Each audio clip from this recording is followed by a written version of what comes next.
In this book, I endeavor to deliver some clarity and to set the record straight about what zero carbon actually means, no energy sources are, and why nuclear weapons do not protect us. But writing the book led me to ask a bigger question. Our nuclear crimes are not committed in isolation, so what underpins our pervasive compunction to continue such a reckless plunder of our planet, actions that can only accelerate and ultimately ensure our own collective demise? Aside from burning fossil fuels, exploding atomic bombs, and melting down nuclear power plants, we have also blotted out the night sky, clear-cut essential forests, sprayed chemicals across our landscapes, and filled the oceans with plastics.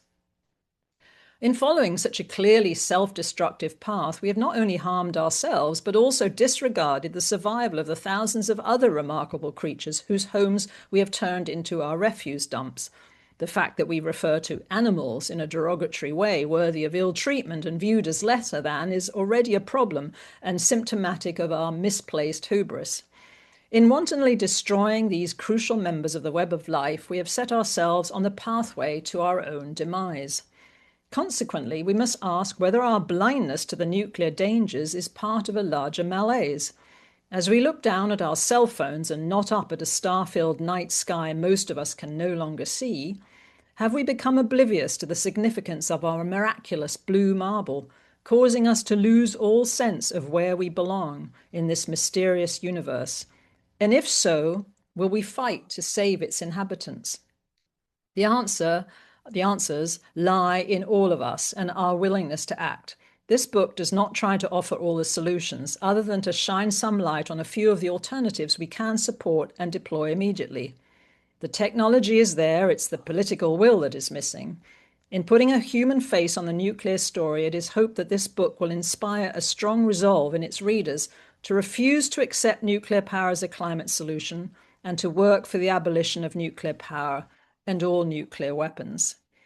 So I'm not just going to come here and put up a bunch of slides telling you the top 10 reasons why we should reject nuclear power. If you do want to see them, they are in the back of the book. So the appendix rather, of the book does have the top 10 reasons to reject nuclear power. So I always quote the Princess Bride, if you want to skip to the end and not plow through the book, you can just see the top 10 reasons there.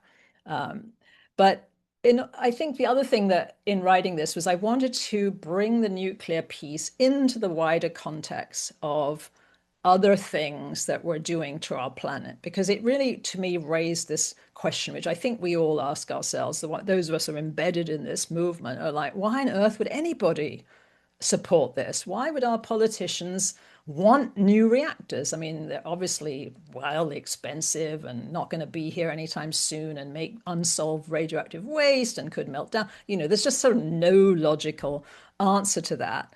And it started me thinking, are there some other things going on with our species that compel us to do all these really self-destructive things?